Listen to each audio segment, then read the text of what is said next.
Cori Close doesn't hold back on Caitlin Clark amid Aya Wilson's viral WNBA claims. Aya Wilson is Time's 2025 Athlete of the Year for all the right reasons. The Aces star just delivered one of the greatest seasons the W has ever seen and capped it off with her third championship in 4 years. But it was her interview with Time that truly left people stunned. The WNBA superstar pushed back hard on the idea that the league's rise in popularity over the past 2 years is mainly because of Caitlin Clark.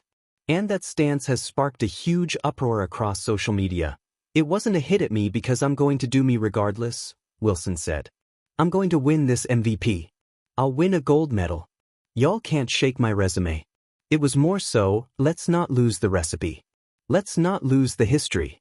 It was erased for a minute. And I don't like that. Because we have tons of women that have been through the grimiest of grimy things to get the league where it is today. W players being reluctant to acknowledge Caitlin Clark's impact isn't new. Recently, Stephen A. Smith brought up the topic with UCLA head coach Cori Close, and she had a very interesting answer to share. "I actually had the opportunity to coach Caitlin Clark in USA basketball.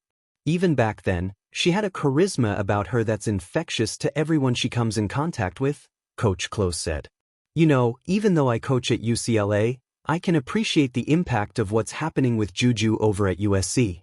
And I think they feel the same about what Lauren Betts is doing for us at UCLA. I think you have to have a broader view of growing the game if you're going to really appreciate it. The reality is Caitlin Clark has raised the level of the fan base. It has broadened it, it has deepened it, and we are all benefiting from that." You can talk about Caitlin Clark's record-breaking rookie season, where she shattered the WNBA's single-season assist record with 337 assists and set the rookie scoring record with 769 points. But her impact went far beyond the stat sheet.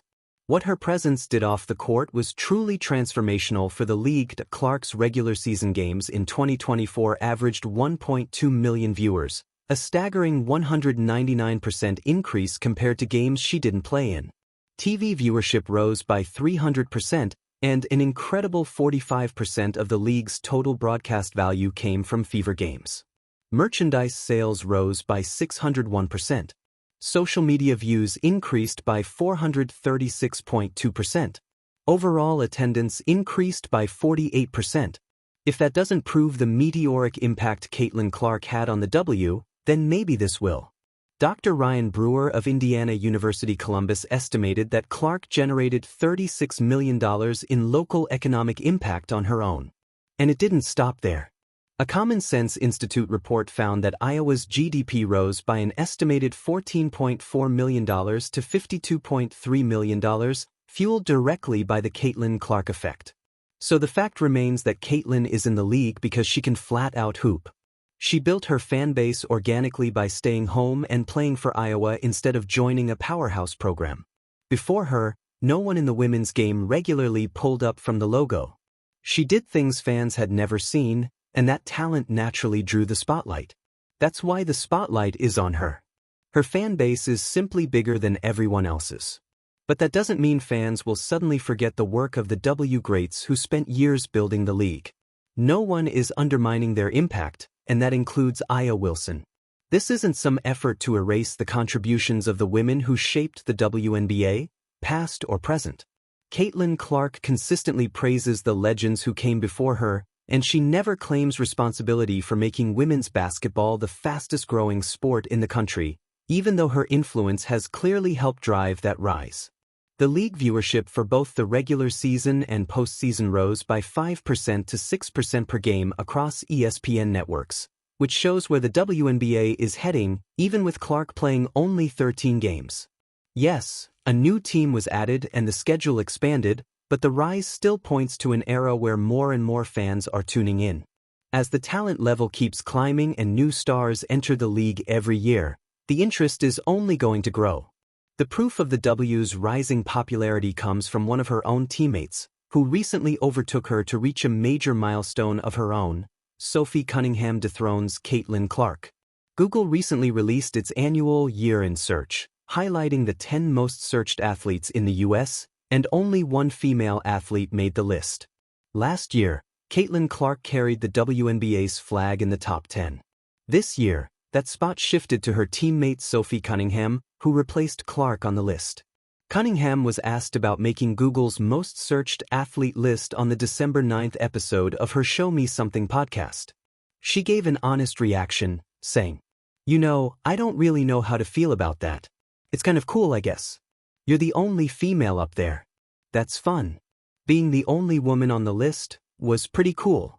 I think it's kind of cool, but there's no real feeling towards it. People want to know more about me." Turns out this achievement didn't mean much to Sophie personally, but it does tell us that the popularity of the W was never limited to just Caitlin Clark. Yes, Sophie did benefit from being close to Caitlin, and their off-court chemistry and fun banter have definitely pulled fans in.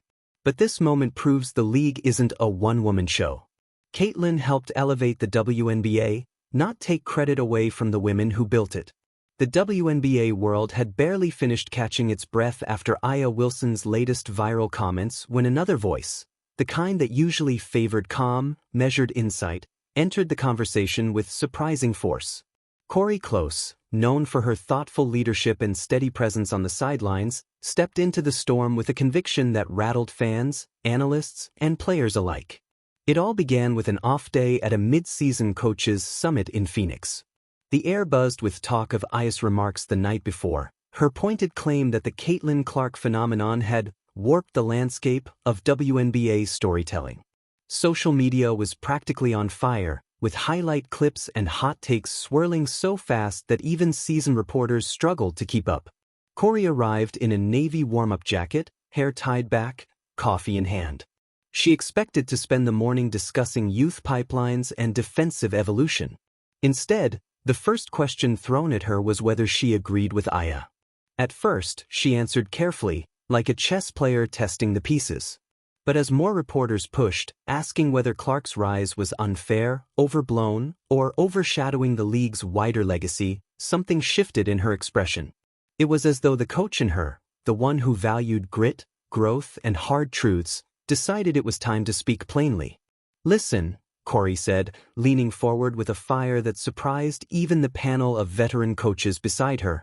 "We can't act like Caitlin Clark walked in here and stole something from the league.